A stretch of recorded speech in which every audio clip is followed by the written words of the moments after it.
Good morning. Good Let morning. me just put us back on the scene. Hey, Yeah. good morning, everybody. Hey, we're not that pretty. It's the real estate unwrap looks pretty. Yes, Friday, real estate on Welcome, wrap. welcome. And yes, it is Friday. Welcome to today's real estate unwrap. Or we're live every single Fridays, guys, at Yes, 11 normally, a.m. normally at 11. Yes. We want to maintain that 11 a.m. Oh, definitely, definitely. So, can you believe it is the end of the year, end of October? You know what? I can't believe we're already coming to the end of 2021. I I know. still feel like I'm in 2020. Okay. All right. Anyway, so today, really important topic for anyone. We just want to make sure, and let me put that nice little photo back. Tips on putting a great offer together. And I might beg several times a few of us agents out there for doing certain things. I'm a listing agent. I receive a lot of offer, more so than I send them, and oh my God, a lot How of was the that times I'm experience? cringing. Yeah. How can you get a text? Hey, um, here's my offer. It's 500. I don't even get all the zeros. I get two zeros. Okay. 500, 15 DP. What do you think? What do you think? We can go to contract. What the No, you know what I heck? like when they say, you know what I like when they say, I think this is a fair offer.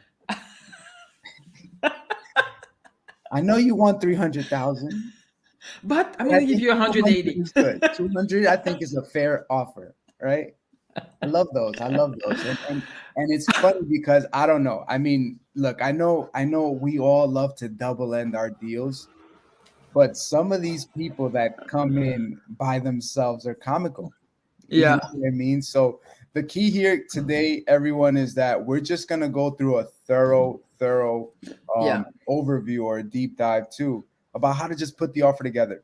And you know what? It's been, some people might say, we've been doing it already. We need to do it on a regular basis. You need to make sure that your offers are on point. As a buyer's agent, or even as a self-respecting buyer's agent or listing agent, or it's also, even if you're a new listing agent or a new buyer's agent, you want to know there are certain things that need to be included in that offer to really make it stand out. And guess what? Your chances of having an offer accepted because you have a slamming offer put together are much greater than having a great price and it's just so sloppy. You Definitely. know, it's like when you get a binder and you just get the price, you get the down payment, no contract deposit. And the down payment would be like five, not even 5%, five, no mortgage amount, no terms, no conditions, nothing, you know. And then they're trying to tell you, oh, we're gonna go to inspection and maybe we get a discount again. I'm like, whoa, whoa, whoa, whoa, whoa. Yeah. So let's get to this. It shouldn't be taking too long, but let's get to this. It's really like a step by step and the tips on what to do. And I hope you guys can save this. So you can find this training on the Alliance Movement. It's going to be at Vitam Eternam on my Facebook page, and it's going to be on our YouTube page. We haven't numbered the episodes. I guess we'll get better organized, and we're going to start numbering the episodes soon, so you'll be able to figure out what it was. All Yeah. right, let's get to the I mean, next slide. we are actually coming to that 1 year anniversary, so I can't wait. We got to put some fun ideas for that one. Maybe some past clips. We'll probably Yeah, you put. know we've done like close to 45 episodes, I think. Yeah, we're coming up on that Yeah, 1 year mark. I'm excited. yeah. So That's let's discuss what we're going to cover. Let's discuss the communication with the listing agent. How you're gonna effectively communicate that offer. We're gonna dissect the offer binder. We don't want to spend a lot of times, but you want to understand the elements involved in that offers. It's not only the price. And then the documents included in the offer, we're going to go over what's included, especially for co-ops. We have a lot of co-ops in New York, and those are more of a business presentation than an offer, but we have to do it. and then tips on how to look super professionals. And if anybody has a additional suggestion, please, they are super, super welcome. Right? Lovely. Here we go. Ooh, so make sure the listing agent is aware you are sending an offer. How many of us literally just send an email, right? If you do comment in the chat box, it's okay. How many of you just send a text, right? How many just send out a text like, oh, they'll respond, you know? And No. and honestly, you shouldn't do that. Me personally, and I'll tell you straight up, Gigi, I prefer to have that conversation. I prefer to give that person the call. Like if you're the listing agent, I prefer to call you and say, hey, Gigi, what's going on? I want to feel it out. Yeah. Right. Sometimes you want to get the motivation of the sellers. You're not going to ask for the bottom line. That's kind of cheesy. Oh, tell me what's the best offer you got so far. That's cheesy. Don't even try that. But try to get motivations. Don't try to get a price of how much you can close at. It's completely unethical. You know, it's best and highest. You have other people competing. Hopefully, ask what the motivations of the sellers are. Do they have to move soon? And just fish a little bit, but I think, like in a nice classy way. See where we are. How many do you have? Any other offers? And then if they say yes, are they really competitive? Did they go over ask? If they went over ask, trust me, the listing agent will tell you we went over ask. All right, so put your best foot forward anyway.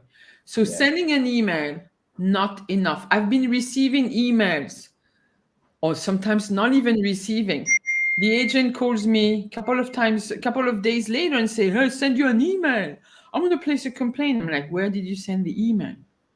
I sent it to your email. I'm like, just spell out the email address. And that email address was sent to the wrong. Oh, I'm sorry. I made a mistake I forgot that letter. Yeah. Or sometimes it might end up in spam. You never know. When we had this huge mail server, when we had our franchise, a lot of the times things would end up in spam. So just communicate, send an email, send a phone call, make sure it's being received, make sure all the attachments are there. Tell the agent what you're sending.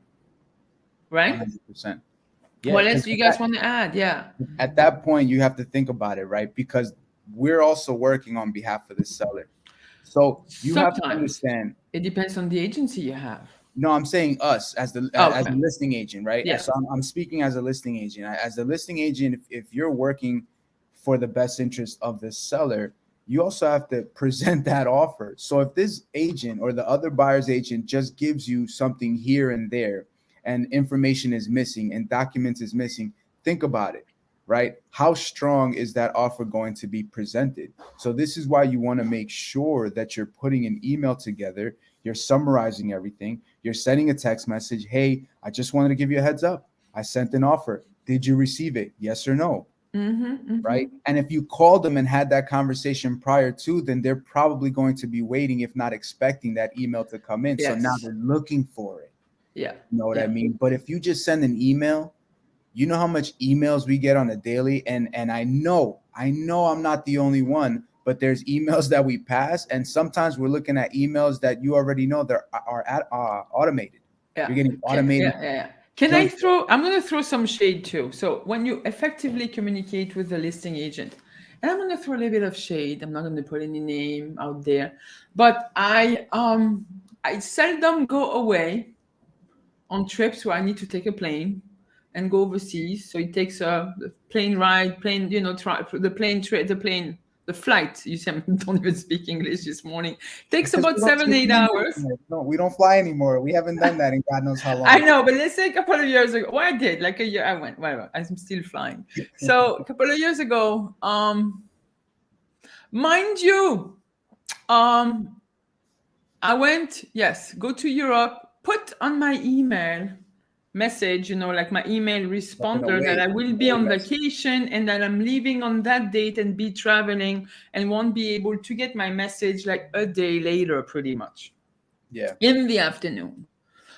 So no need to just contact the broker and the zone chairperson when you have an automatic responder that the agent is not responding with the offer you made, not responding to the text, not responding to the email. Well, if you had seen the email responder, you would know that person is away. So make sure if it's you don't get it right away, usually there is a reason. Either it's you who didn't send it to the right person, or the agent is in transit someplace. Usually they have a backup. All right, so just give it a day or so. Yeah. How long should you wait to get a response back? So Is there really a time frame? So we need to acknowledge the offer. We have some rules in our MLS and stuff like that. It's good to acknowledge that you received the offer. When you can, as soon as you can. It doesn't mean that you have to go and open it up, because we have appointments and so on and so forth. It's like, yes, Mr. Agent, Mr. Buyer's agent, thank you very much. I received the offer. Acknowledge it right away. I'll get to it in a couple of hours after this appointment and so on and so forth. The sellers are working. Let's make sure we got everything together before I can present it tonight. Correct. Simple. Let's make sure we got everything together. Let's move on to the other stuff. Just wanted to throw a little bit of that shade. Cool. Ooh. So this is nice. I like it. It's super good. This is something right that right? you and Israel do. I know Maria Alcivor does that also really well. And I like to get a summary from the agents of what's going on. This is a super good email, and I really appreciate you, Ed, for doing stuff like that. Same thing with Israel. It's really, really like super professional. You want to go over that? Yeah, that's fine. Yeah. So, I mean, in a nutshell, what you're doing here is clearly, hi, agent, you're acknowledging them, right? Thank you for the showing. So I always like to add that. Hey, thank you for setting up the meeting. It was nice meeting you. I appreciate it. Thank you for taking us on a tour. All of this, in my opinion, is just catchy. This just makes you look a lot more friendlier, right? My buyer really liked the unit and would like to submit an offer, right? So it's good that you bullet point this or itemize it or whatever you want to call it, because this right here just sums it all up, right? If you're dealing with a co-op, we need a ton of information. So this summary right here would just give us an idea of, okay, they sent us what we needed, or they'll tell us, hey, they're missing documents. Right. So this will sum everything up. MLS listing, that right there will protect you. You're not sending for the wrong offer. Yeah. I've seen this happen in the past too. Not only just that, but I've seen there be little mistakes on the commission or changes on the commission where you might present an offer. And again, it's happened in the past. Oh, yes. Somebody might say, oh, no, that's not what we were paying in the commission. You're right. And if you go back and try to print up that MLS listing, when that happens, chances are it's going to reflect that they aren't paying that commission, and then you're left holding the bag. So what do? As soon as you get everything together, you print that out. You have to highlight it, whatever you need to, but you send that MLS listing. And if they change it in the future, you say, hey, look, we've agreed to this. As you can see, and you always have the history of the listing to protect you, and we have rules and stuff. So listing agents, beware. Don't try to do any funky stuff when you receive a whole. I heard funky. It was funky.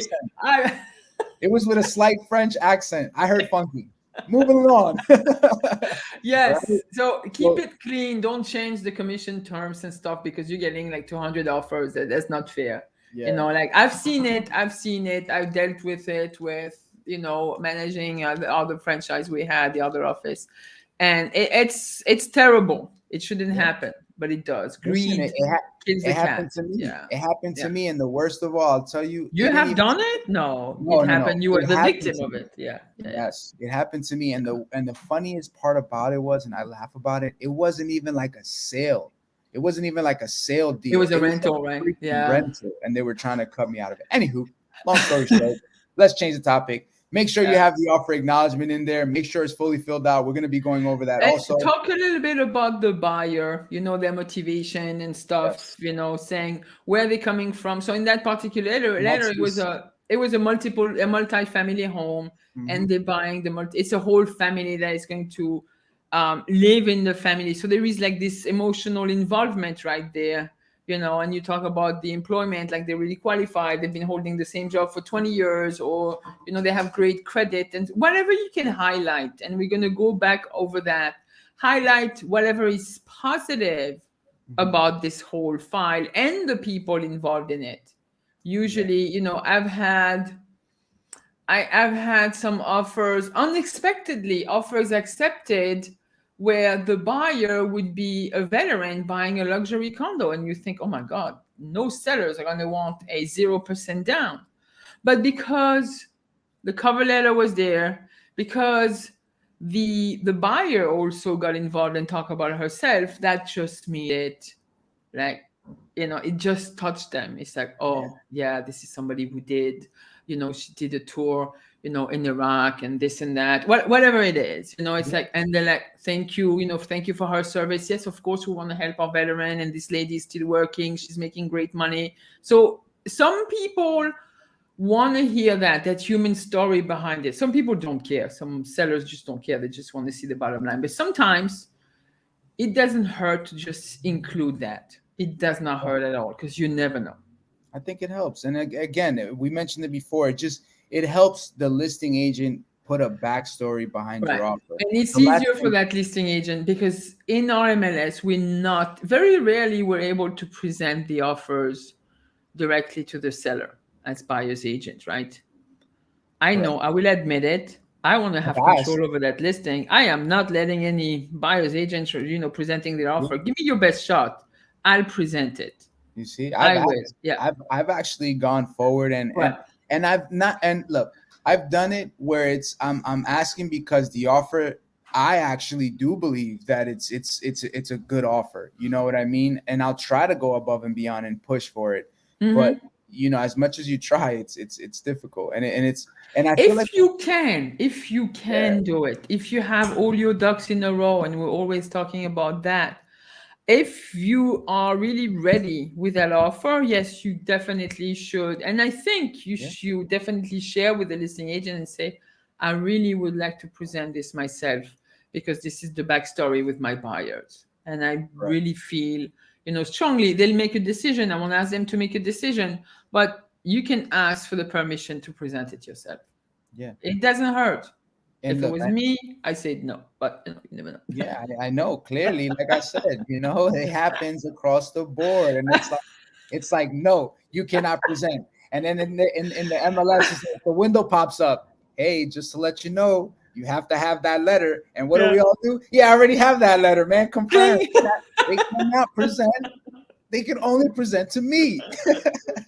Well, a lot of the times it's not for that. It's just that you make sure that you have everything put together, and you don't look like a fool as a listing agent. You're looking for that referral business as well, right? So you want repeat business, you want their friends, their family. Move on. Let's move on to the next. Yeah. And on top of that, look, these are just more terms that you can add on there. So this is nice right here. Because right now, if you're dealing in a hot market, I mean, clearly it's not like that across the board, but if you're in a hot market, you might want to add some terms and conditions that are more favorable to the seller. Right. Okay. So, but this is just some terms and conditions. And from the last slide, what I wanted to touch on is also this. A lot of us get excited once we get the documents, right? Once we get the documents, we're like, oh, we finally got it. Let's put it in an email. Let's send it over to the listing agent because I need to get this offer accepted right now, right? But something that I think a lot of us miss is to make sure that the pre-approval is up to date, to make sure that the bank statements are up to date, to make sure that everything is makes sense. Exactly. Yes. Like again, I got a letter from somebody from a pre-approval from someone else who their pre-approval is dated from May. And I'm like, what the hell? Like, how come this wasn't reviewed? And then the back and forth takes place. And then again, from the listing side, it's like, let's be honest, we don't want to go above and beyond. If this is your buyer, 9 times out of 10, the listing agent doesn't want to go above and beyond to go and assist your buyer to try to help you get this offer accepted. That's where you have to step in. So that's why we always emphasize on this. The email is going to be your best foot forward. You can send everything. You can send documents. If you put it in there very organized and you're hitting key points throughout that email, that's what's going to stand out to the listing agent. And that's going to give them the ability to now present your client Right. And if you're going to offer incentives to the seller, such as, still having an inspection but waiving it, like it won't be subject, it's not going to be a contingency, or saying, you know what, we'll waive should the appraisal come a little bit low, we can participate up to $15,000. Like highlight all those points that, especially in these hot markets, that the buyer is willing to do if they can afford it. Sometimes it could be, if you know the situation of the seller, say, here, we're willing to do post-closing possession for a month and a half, 2 months, whatever. Like stuff like that. Again, once you communicate with the listing agent, will help you a great deal. Putting the information of the mortgage person. We put our dear Olga Savelov in there. We always love her. And, it's like, it's good. Like, it doesn't mean that the listing agent is going to call that mortgage person, but the fact that you're an open book and say, here, I'm going to share you, this is who they're using and stuff. If you have any questions, just feel free. It's all there. I think it's very important.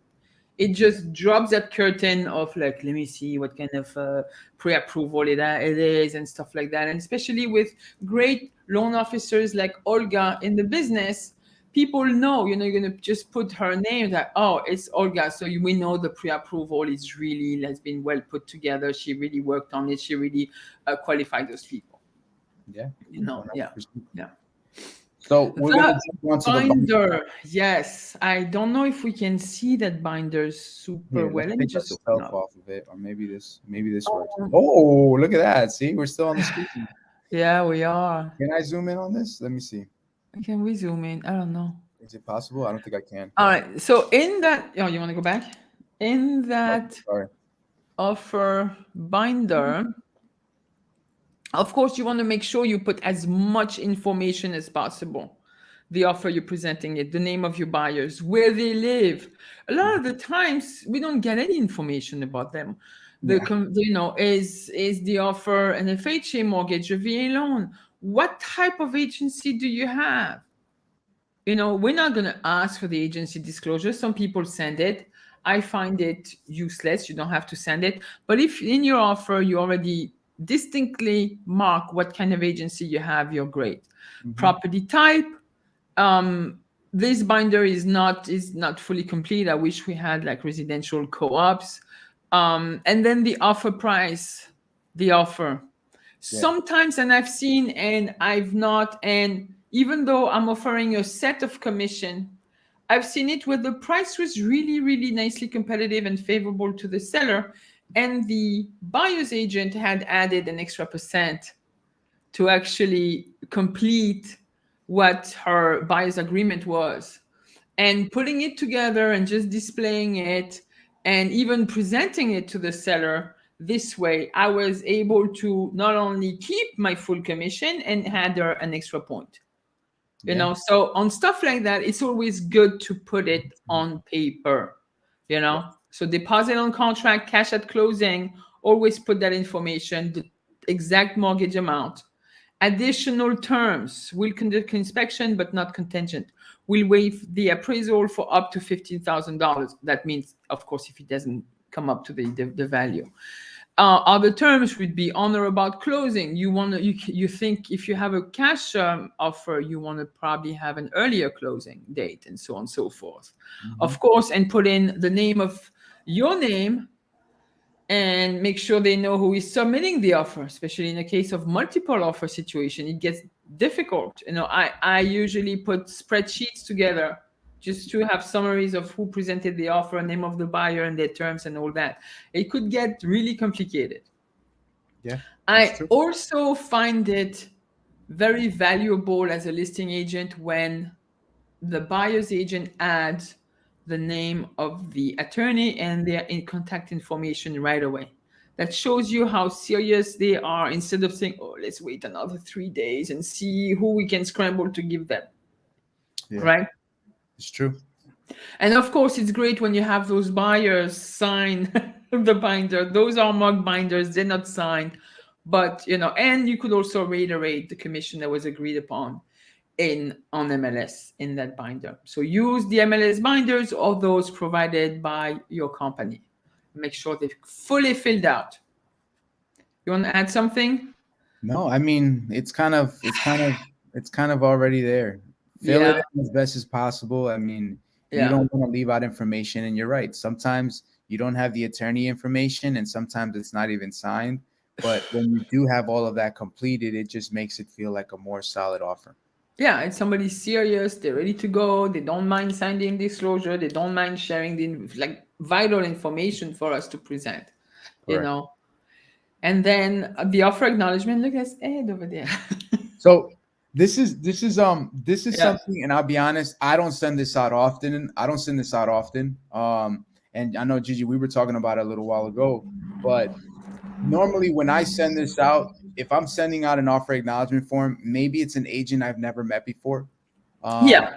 Yeah. maybe it's an agent that we've never had a communication, we've never done a deal before. You know what I mean? Or, and I'll be honest, and I'm gonna just say it. Or sometimes it's an agent that we might have heard about before. Or you've had a bad experience in the past and you want to make sure that things are square.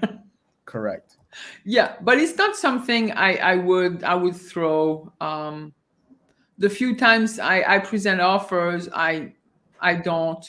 Usually, I make sure I have a relationship with the agent way before at showing. You do the Correct. showing, you do the feedback, you tell them here, my buyers are interested. We'll present an offer. So you've had enough communication to get to that point of the offer where you don't have to say, oh, just have this thing signed, which is like, Yeah. yeah, Yeah, I mean, look, it's gonna protect you if you get it it done. It's will, gonna it protect will. you. In the beginning, when I first started, and I remember coming into the office, I was sending them out. I was a new guy. You know what I mean? I don't know. I'm just sending an offer. I'm trying to get everything done correctly. But Yeah, as time yeah. progresses, I don't know. But Gigi, correct me if I'm wrong. If like, would you feel offended if you did receive an offer acknowledgement form? No, No. Okay. no, but the thing is, if I'm gonna Curious. have like 25 offers or 37 offers like I've had Yeah. this year, and if somebody and I've have been in communication either by text and email at the minimum, with the buyer's agent, Yeah. and they want and they're demanding for that thing to be signed, I'm like,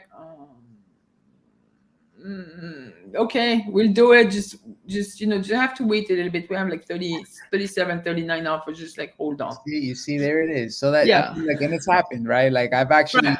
I've had to press somebody to get that form signed just because, like, after If a there while, is no communication, correct, that's when correct, it happens. But if you have communication, whatever. yeah, I mean, it's there. Yeah, sure.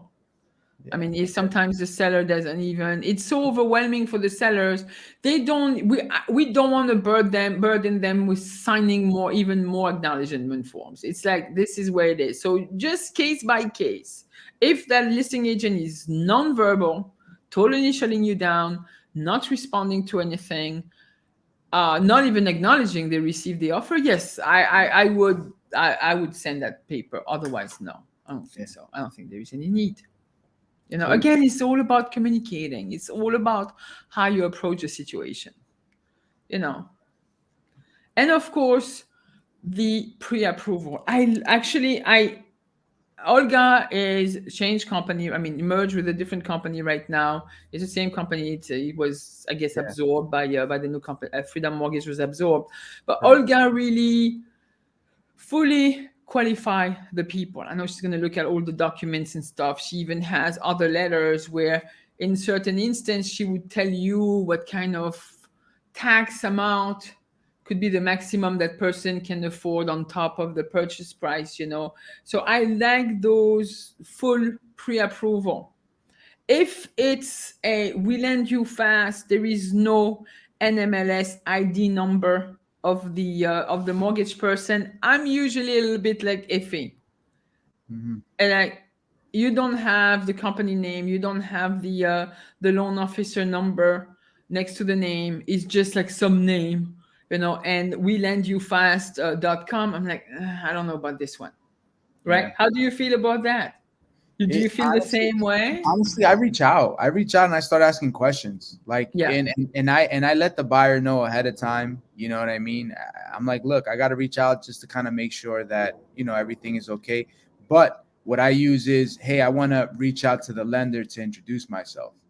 I'm Yeah. going to let them know that you're considering submitting an offer on this property. So I just want to give them the heads up. Do you mind if I reach out to them? I Sure. call them sometimes. I've seen a couple of months ago I got an offer on a co-op, and it was maximum 250 or 200, yeah, 50 with amount of the offer, and maximum HOAs of 700, and the actual maintenance of that particular listing was over 800. And I'm like, hold on, let me just call the mortgage broker, because it doesn't make sense. The listing agent should tell them, here the maintenance is over $800. Why is this guy just qualified for up to 7? Yeah. And it turns out that it was a total shit show. Beep. Just bleep myself. Where the mortgage guy did not even qualify the guy for a co-op. He qualified him with ratios at the max at like 47 or 49% debt to income Wow. ratio. It was insane. I'm like, this is a co-op. Yeah. It's like, And sometimes, and, it's not going to work. Yeah. And what's crazy is sometimes the buyers, again, you can't just assume that they know what it is that you need. Yeah. You can't assume that they already know what the process is. You literally have to just from scratch, like you're starting from scratch to inform these individuals, and they don't know. So you have to walk them through that. You have to reach out, follow up, make contact, kind of guide them along that process. Unfortunately, sometimes it's possible, sometimes it's not. The listing agent may not be able to requalify your buyers for you. Yeah, no, exactly. That's why what I'm saying is, as the buyer's agent, you should be doing that yourself. You should be confirming all this information. Yeah. You know what I mean? If you're submitting an offer, and this is the other way you should look at it. I don't know if Gigi, if you would probably look at it this way, and folks in the chat, if you might feel this way too, but when you're submitting offers that are like all over the place, just remember that this is the industry that you're working in. So if you come in contact with that agent again later on down the road, just imagine the first impression that you left on that person. They're probably going to look at you like, oh my God, like, here we go. Now I got to walk this person through this. I don't got time for that. Yeah. You know what I mean? Yeah. So it leaves a bad taste in your mouth. Yeah. It leaves a bad taste in your mouth. So when you're doing that, just remember that this is your career. This is what you're doing. And if they give you backlash and the buyer's like, no, right, I don't want to submit all my documents. I just want to submit my pre-approval. That should be enough to at least get my offer accepted.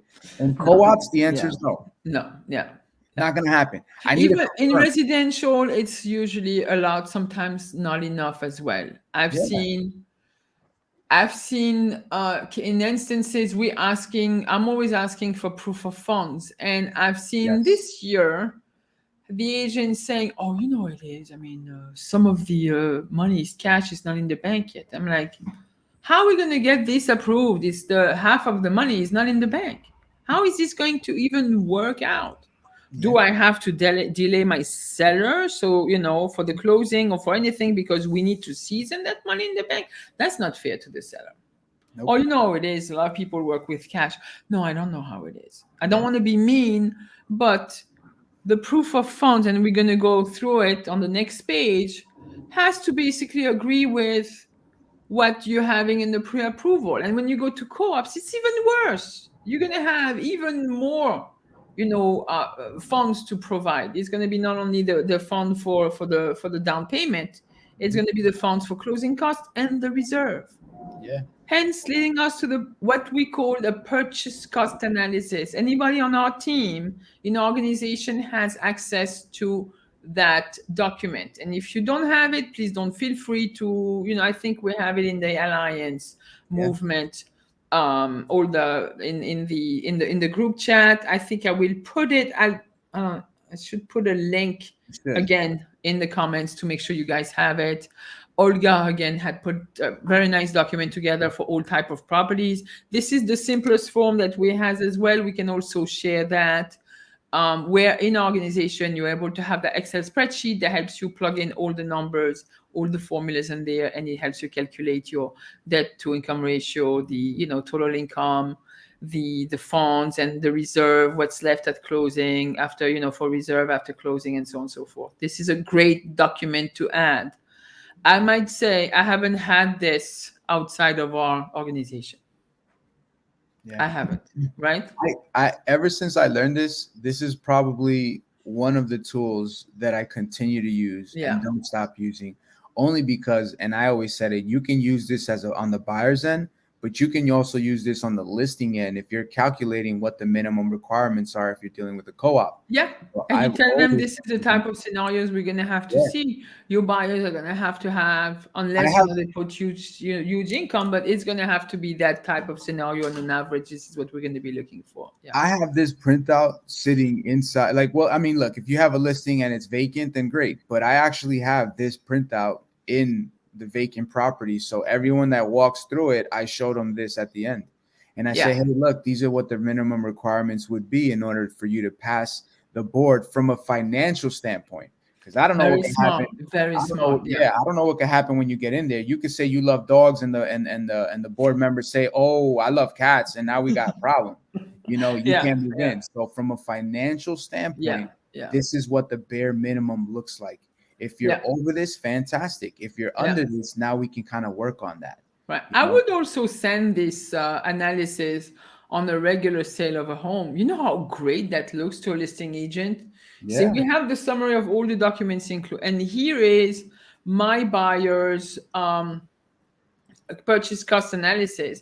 You can also send a REBNY form, which I didn't include. REBNY, which is the board of realtor in Manhattan, has also a form with basically like income and Yeah. and It's more in liability. depth. Yeah. It's more in depth. They're Yeah. asking for like the depth, the credit, everything. But it also waivers the right to see additional documents because they put in everything on Yeah. that financial sheet. And in the city, they never really share the actual bank statement and other stuff. So you just get that sheet. It's good too. I don't mind. I don't mind working it. But for us, the more we show within our little boroughs and Long Island and so on and so forth, the outer boroughs and other states, is better. The more you show, the better it is. Because Manhattan is a little island on itself, just for any type of business. So let's leave that out. So the more you show to the listing agent, I think the better. The better your chances are getting to have. Put your best foot forward. That's what they always say. You'll have the best chance of getting this approved. Yeah. Your proof of funds, I highlighted in yellow because I like to highlight stuff when I present an offer. And because sometimes you have different sources. We're just showing you one bank statement. Sometimes it's more than one bank statement. Sometimes they're going to have to basically deplete the IRA, take money against their IRA. That's gonna, they take the money and then they're still gonna have to owe a little bit. That's gonna change the ratios, or whatever they need to do. They're gonna have to sell some stocks. And so you have to look at this is the value as of today. This is what they have in their savings account. Highlight it, highlight the end balance so the agent can get right to it. Mm-hmm. Right. And of course, this is an actual person. We remove the name. It's an older statement, but it is what it is, and it works. It works. Yeah. All right. And again, just make sure these dates. Yes, within 3 months. Yeah. Yep. Yeah. Always check for that. And if your clients send you their documents and they're not blacked out like this, you should, before you send them to anyone else. I just do that. You don't have to, but I do it anyway, just as a way to protect them. Because I had somebody that said, "Hey, I don't like to send these documents via email. I can see that there's a lot of fraud taking place." And I'm like, "Look, black this information out. And if you send it to me and if it's still there, I'll black it out for you. Don't worry about it. But by the time it leaves my email, I'll make sure that your information is protected." And this is the cherry on top. Not a lot of people do that. But this is a nice, I'm going to call it a love letter. At the end of the day, you fell in love with the home that they're selling. There's some type of attachment. There's something going on there. The buyers love it. They want it. They need it. They have to have it. And that right there is what you want to feel. That right there is the information you want from that buyer. You know how great it is when you so seldom, it's so rare, but you receive, in addition to all the paperwork, you receive a personal letter. Like from the heart, not just something scribbled and generic.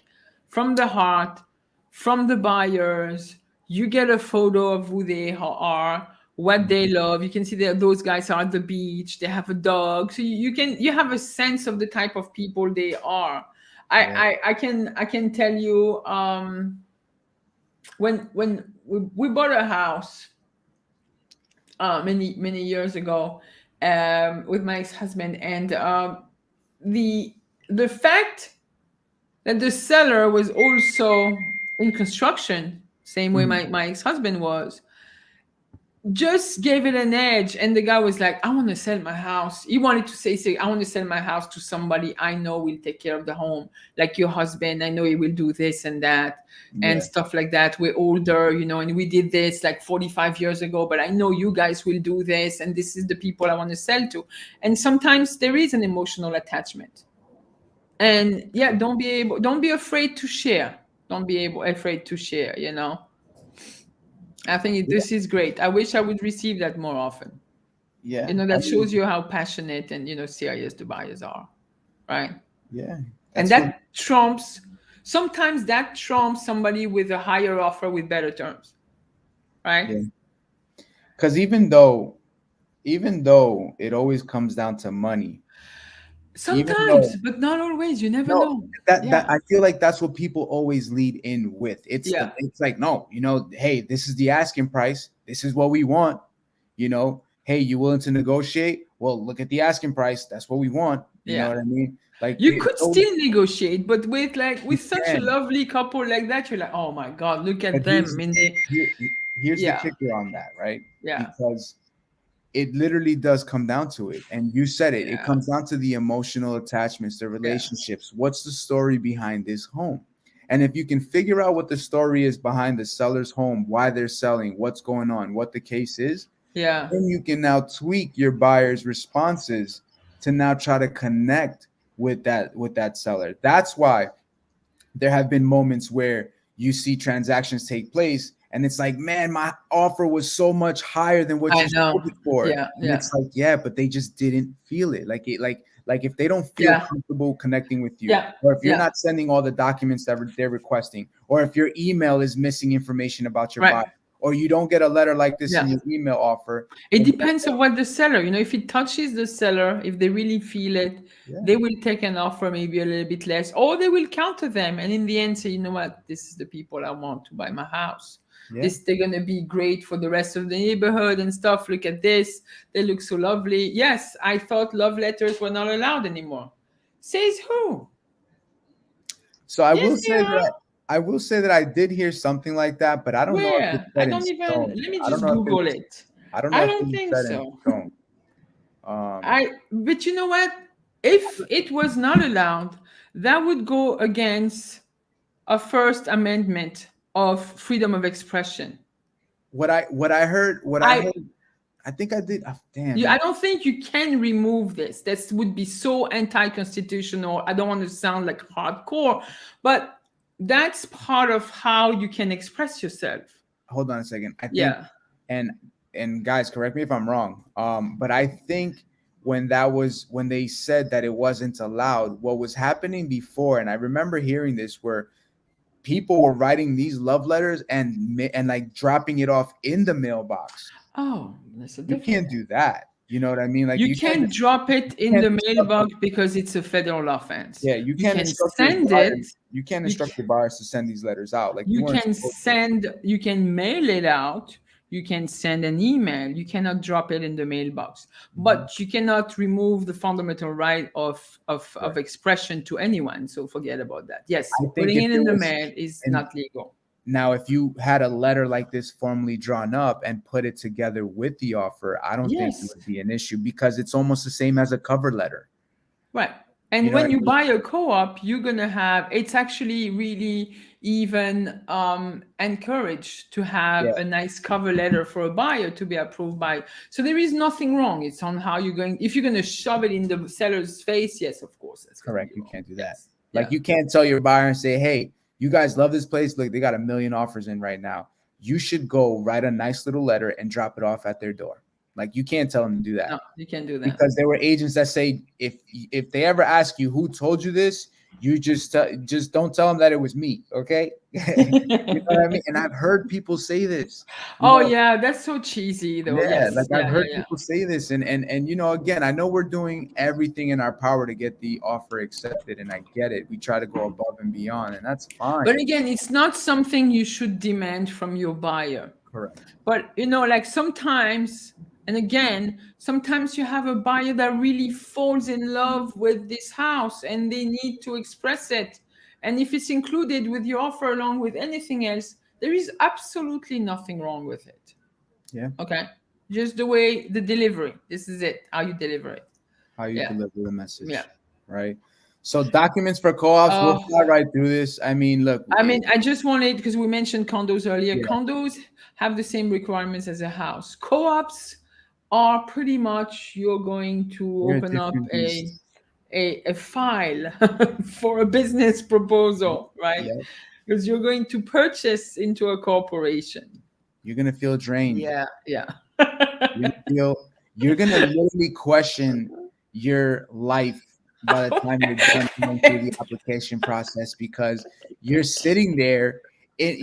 Your nerves are all over the place. You're waiting 3 months to hear back from them because you submitted an application. You almost forget that you were even in a transaction. You know what I mean? And then to get the answer back, it's like all that anxiety that just catches up. But you know, at Yeah. the end of the day, if you advise your clients from the beginning and I do that, I'm like, look, this is a co-op. Have you done this before? No, first time. Great. It's gonna feel like they're sucking the life out of you, but it's okay because by the time you complete the You transaction, feel dead and drained, but yeah, you have an apartment. but you by the time you finish, you're gonna be happy. You purchased your own home. You know what I mean? So that's what we have to focus on. We have to focus on the end result.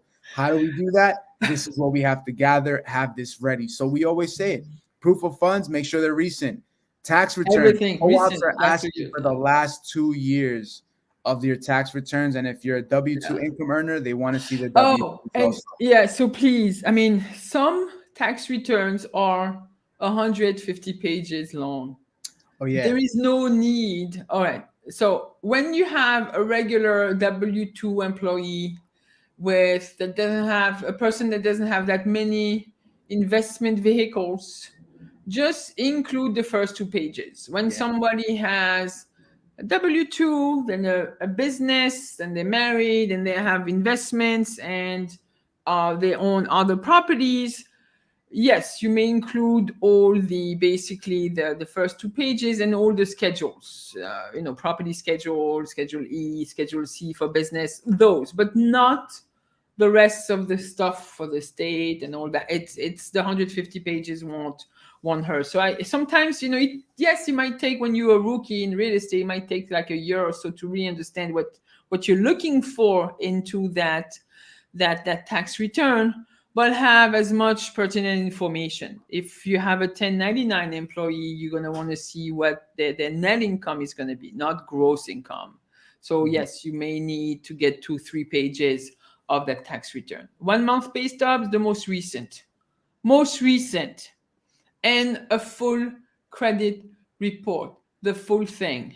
Yeah, not a snapshot. I don't want to see the score. Not the credit score. No, who cares? I mean, I accepted some credit report where I had the summary. So it just itemized every single line of credits with the monthly payments, and usually the summary would tell you whether they have late or charge-offs and stuff like that, anything that could be a red flag. But usually send a concise credit report. You can get that from Credit Karma, from Experian, from your bank. It's easy to get. And the purchase cost analysis, right? And that pre-approval, the offer acknowledgement if you want, and the fully filled out binder. That's what you need. Anything else? Do we have anybody else adding some stuff? Yes. Since we're here, and I don't know if anybody else would ask, but this is kind of going a little more in depth into a co-op, into a potential purchaser, into someone who's probably they're going to be going over their credit report. So in a credit report, what do you think would raise red flags on there? Do you think like a 30-day derogatory mark, 60-day derogatory mark? It depends. I would usually ask about it. when I purchased my co-op, there was a 30-day. I had a 30-day, like basically late payment, and I couldn't on my mortgage, which made no sense, uh, because everything was on automatic payment. So Mhm. whatever was reported was an error, and I didn't even know. So you're just giving out your credit report, and you have this thing, and it's like, so sometimes you have explanations. Like you need to call the buyer's agent and figure out what's going on. One 30-day late out of a fully clean credit report sometimes is like, oh, what's happening here? And I was able to just the next month, you call the company, you say, here, it showed late, there is some accounting issues, let's try to resolve it. And by the time you close, it's not, it could be resolved, it could be explained with a letter and even from the bank and whatever. But yeah, that happens. Yeah. I would not with one only derogatory. That could be a blemish for a board, but I would not rule it out unless I have an explanation. Mm. Charge-offs, recent ones, tough. Even if there is a case of divorce and so on and so forth. Yeah. What's a red flag for you? Well, I mean, asking in particular because I don't know why it just popped into my head, but I wanted to know. And clearly, co-ops they comb your report with a fine comb. So I was just curious if that's something that actually raises red flags. And it's not just like if there was more Oh, than one, two, or three. You know what I mean? Like, what's raising red flags too is too many credit cards open. When you have too many of those and it gets too complicated, you're seeing the person you want to show credit worthiness. If you're like a big spender, and yeah, that might raise, some questions. yeah, Right. Even when you look at a bank statement, and I hate to sometimes, sometimes I would dig into a bank statement and say, oh my God, here you go, like that person like spent $2,500 on a bag this month. Was it and if it happens the month before, you're like, oh shoot, what's up with that? So yeah, some that'll things might be potentially raising a flag. Yeah. Yeah, that'll potentially prevent you from getting to the closing table. I know. So yeah. Sometimes you just have to look at things. But again, some things can be explained, and if it's not that complicated, a board could just understand it. Yeah. Letter of explanation, so on and so forth. Yeah, Another red flag could be yeah. that they own a co-op if it's in a co-op. Oh yes. So a co-op, owning the co-op is not necessarily the issue. Owning the co-op with a mortgage, that's Is a big this no-no. That's a big issue. what if Owning the they're able? co-op What if and they're able? saying you're going to sell that co-op could be okay. I heard in some cases, again, correct me if I'm wrong, but I heard in some cases when it comes down to that, I'm now starting to hear that they want to make sure that it's under contract. Yes, it depends on the board. It just depends. Yeah. It depends on the board. Yeah, yeah. So there's a lot And of it would be ideal if that co-op is on the contract. A lot of the co-ops in our areas want to approve applicants that will be where the co-op will be their main residence, right? In the city, it's a little bit different. They would accept pied-à-terres and so on and so forth. But in our area, they want they want for the co-op to be that main residence. So yeah, that might be a problem. yeah. Yeah. So So again, you have to do you read the think application. do you think if they were able to rent out their previous, like let's say they own a co-op, they can rent that co-op out and buy another co-op? No. What if the tenant doesn't pay the rent? What if many things, many factors that boards don't like? Yeah, could be a problem. Could be a red flag. Got it. Yeah.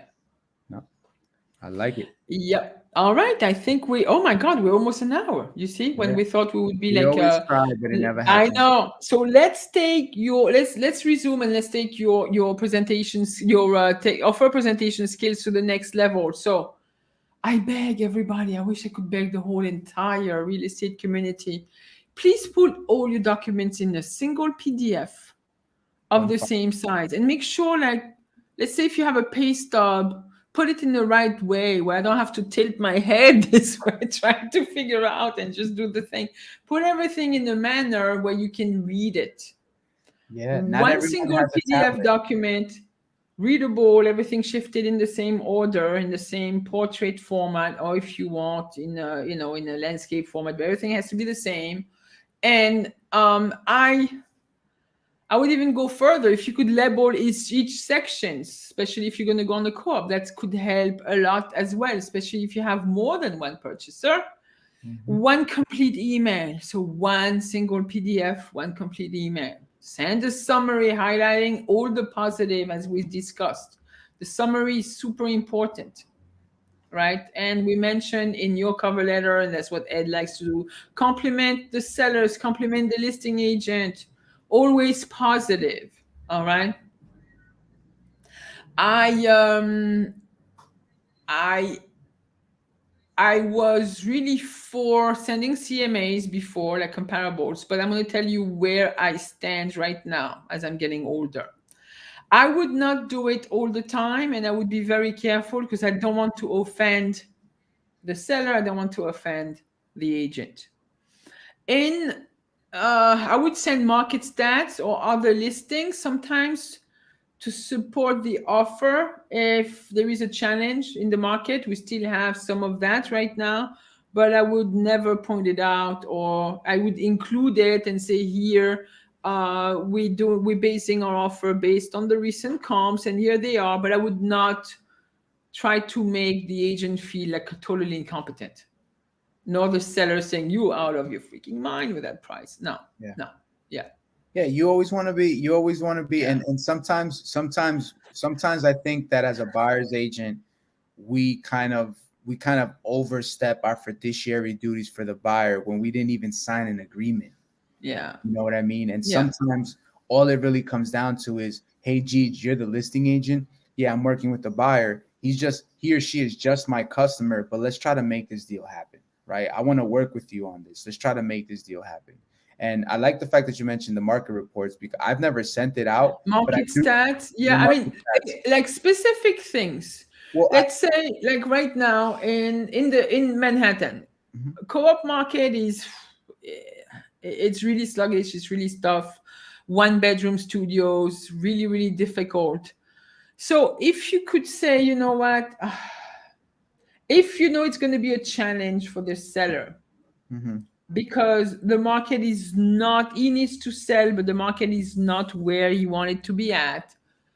Yeah, put some supporting documents. And again, it's when you've had the conversation with the listing correct. agent and you know that it might be, you know, it's like you've seen the property has been on the market for a while, it hasn't sold. And although the listing agent is not going to tell you where you should be at, you're going to have an indication that the seller is still like staunch on their price and so on and so forth. So if you could help them understanding a little bit what's up, you know, with the market and where the buyer is coming from, why not? But be careful, you know, just don't point things out here. You're wrong. This is where you should be Yeah, at. Yeah.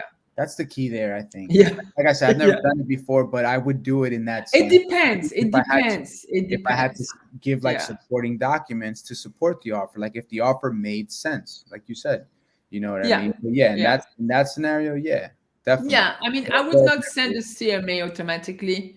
You yeah, know, I would be careful, especially in the seller's market right now, when most of the home, I wouldn't do it. yeah, You know, because what I mean, the next guy is going to offer over ask. So yeah, I mean, just be careful with this. You know, feel out the situation, definitely, right? 100%. So I guess if you guys want to add anything or think you have additional points to add to how to make this like a great presentation, make you look super professional, Hmm. just give us a shout out. Yeah, definitely. But like All right. always, guys, we jump on every single Fridays at 11 a.m. Yeah. Sometimes it gets pushed back, but we are going to get more stern on that time. So we're going to Yeah.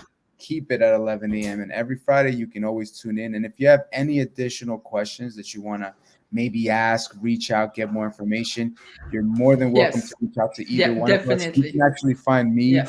on all the social media platforms, NYC Homes with Ed. You can call me or text me at 646-217-8119. And Jeej, Yes. where Yes. can they find Le Jeej? Le Gige can be found, Gigi Pierre, online everywhere. My phone number is, you guys probably have it. You just Google me, but it's 347-432-5413. Thank you, Olga. Thank you so much. We're seeing you next week. I think we're going to try to also make it a little bit lighter next week. Didn't we say we were going to talk about red flags on Well, in this real week estate in general next week? I don't know. we should be talking about that. But this weekend is also Halloween. So guys, be very Oh, careful out yeah. there. Have a good time. Enjoy with your family. Get dressed up. Maybe we should bring Ted on for next week's segment. Who knows? Okay, yes, I know. You know that wig is gonna be gone. My Man, son-in-law is gonna be Fat Thor, so uh, he needs that he wig. can have it this weekend. But we'll see. Maybe we'll talk to Yeah. Asian Ted. Who knows? All right, guys. We see you But like soon. always, Until guys, next time. until Bye, next bye, time, Melody. take care, everybody. Thanks everyone for tuning in. We appreciate it. Love you guys. Yeah. Take care. Have a great weekend. And like always, stay safe. Yes. Bye.